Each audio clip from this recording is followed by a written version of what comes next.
Alright y'all, this is Dastrn. I made some updates to my Quick Clicks game I wanted to share with you.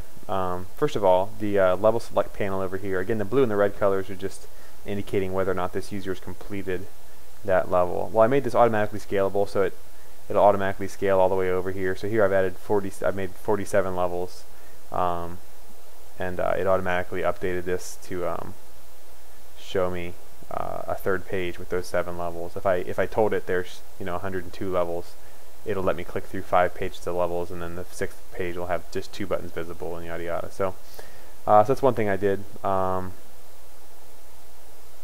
Okay, so you can see this is what it looked like before. This is level 2.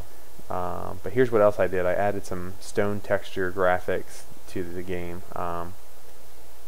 So I mean these are probably still placeholder graphics, but it just gave it a little bit of character, so you can kind of see what kind of options we could do. And let me pull up a higher level. I got all the colors and everything done already. So I think some of them look better than others, but I thought it was a neat little project anyways. And I got to learn how to, I'm not really a graphics guy, so I got to learn how to do some tricks I'd never seen before. Oops.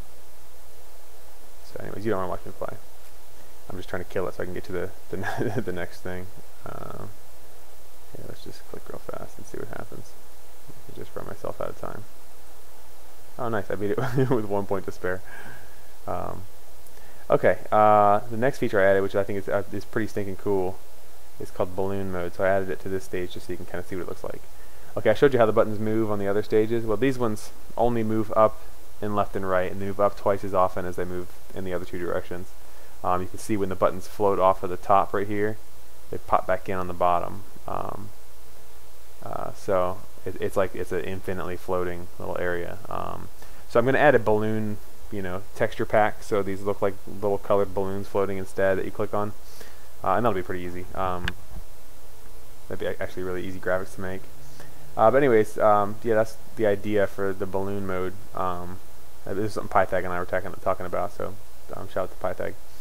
I added it to stage 40 as well, I think, so you can see it fast. Here, let's turn this off just for the sake of sanity. I'm noticing now that I didn't tell these graphics on these buttons to turn off when I turn these images off, so I'll have to look into that. Whoops.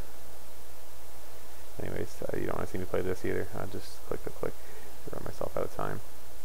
Every time you misclick here, it adds 5 ticks here, so you lose 5 ticks on the clock. And there's only 100 of those. So on this stage, I think it's every 2 ticks per second, so I'm losing 2.5 seconds every misclick.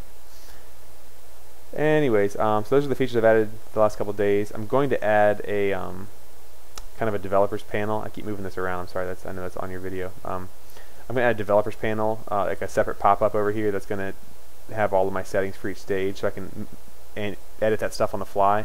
I'll probably have to create a save file that'll save the. Oh, I didn't know about that. Look at that. I'll probably have to add